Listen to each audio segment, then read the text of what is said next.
Hello everyone, welcome to a bit of a different video for the channel. I'm going to do a review of every Honkai chapter in part 1 and part 1.5. This is the first part of that series where I'm going to go over the first two chapters of the game. I was originally going to do chapters 1 through 9, but that would be like an hour-long video because I have a lot to say, so I'm not gonna do that. I have chapters down below for your viewing convenience. I'm actually really sad that this game seems to be the least popular of all the MiHoYo games. The numbers and analytics of sales may say otherwise, but all I'm saying is you hear a lot more about Genshin and Star Rail than this. I also want to do this because I'm really passionate about this game and I want to share my love for it with you all. Let's start the review. Nothing much happens in this chapter. I know because I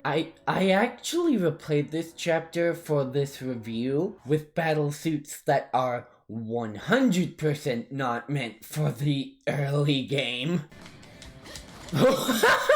In this chapter, you get introduced to the main trio. We find out that Bronya sucks ass and find the Selene, which is the ship used in the entirety of part 1. Selene. Whose idea was it to dedicate an entire syllable just to the E? Not only is that unsatisfying, that's just extra work. This is the chapter that gets bunched in with chapters 1, 3, and 4. Honkai veterans always tell new players that these chapters are slow and a little bit boring, but chapter 5 onwards is where it gets really interesting and the story picks up. I'm here to tell you that this chapter does not deserve to be batched with chapters 1, 3, and 4 at all, and I don't know why it is. This chapter is awesome. It has one of the best examples of foreshadowing I've ever seen, and this chapter will get you really intrigued and interested in the plot really fast. At least for me it did. I came into this chapter not completely invested, but I came out incredibly invested. I will split this chapter's review into two parts, light and dark, since I have separate thoughts on both the light and dark-sided content of this chapter.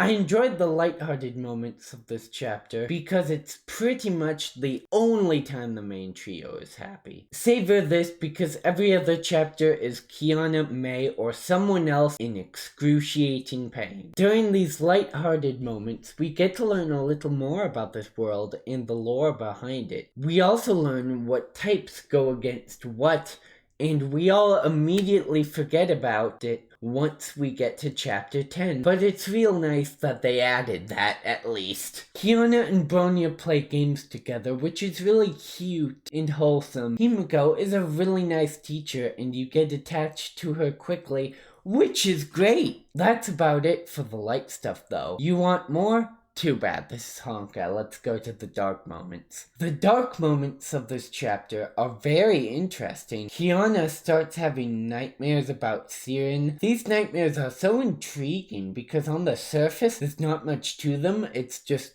Kiana getting bullied by pretty much everyone she knows. But Siren is actually feeding off Kiana's insecurities here. Kiana has a real inferiority complex and it shows by what Mei says in the second nightmare section. Kiana feels like she doesn't belong, which makes her a very easy target for the Hershers since they normally prey on people with lots of insecurities because they're more likely to take their deal. Himiko makes a claim in this section saying that the reason Himiko got them into Saint Freya is because she is a ticking time bomb. This may explain that Kiana doesn't believe she wants to be a Valkyrie to save humanity. She is just afraid that she might harm others if she is not in a controlled environment, and that's why she enrolled in this school, which explains the ticking time bomb line. After her second nightmare, she actually starts doing a lot better than expected of her, which is a very creepy and unsettling way of showing that Siren's influence is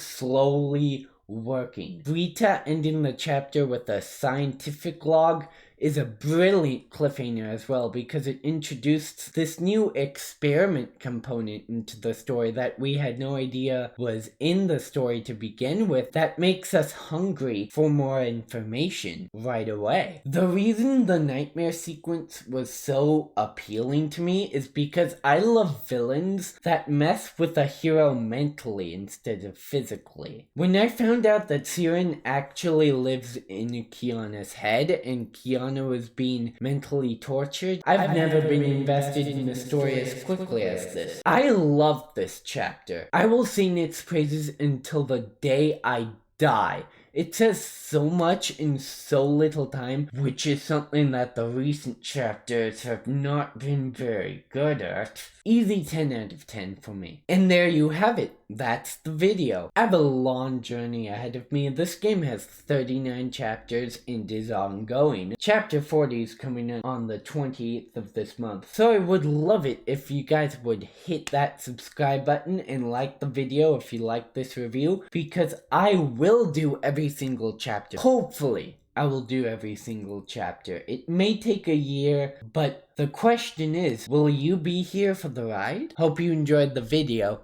Goodbye!